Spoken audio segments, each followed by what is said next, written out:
निर्वाचन प्रचार रे झारखंड मुख्यमंत्री जामदाग्रस्त बामघाटी उपखंड जामदा ब्लॉक हुरुलाबेड़ा घाट निकटरे थिबा पड़ियारे झारखंड मुक्ति मोर्चा तरफ हेउथिबा निर्वाचन प्रचार रे झारखंड मुख्यमंत्री चंपाई सोरेन जोग देथिले।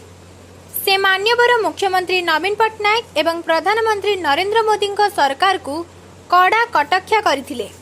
आज ओडिशा तथा भारतवर्ष विकास नारे केते विकसित आपण माने देखि पारुथिबे। आज मध्य शिक्षा स्वास्थ्य गमनागमन तथा रोजगार रे व्यापक अवहेला देखा जाउछि। उक्त बैठक समावेश रे झारखंड राज्य मंत्री श्रीयुक्त दीपक बिरुआ, मयूरभंज सांसद और सारसकणा विधायिका प्रार्थी श्रीमती अंजनी सोरेन, झारखंड मुक्ति मोर्चार राज्य साधारण संपादक दुबराज नाग, राज्य मुख्यपत्र सुनील माझी, राज्य संगठक संपादक सालू किस्कू, पश्चिम मयूरभंज जिला संपादक घनश्याम पिंगुआ, अन्य कर्मकर्ता, झारखंड मुक्ति मोर्चार कर्मी और सक्रिय सदस्यगण उपस्थित थिले।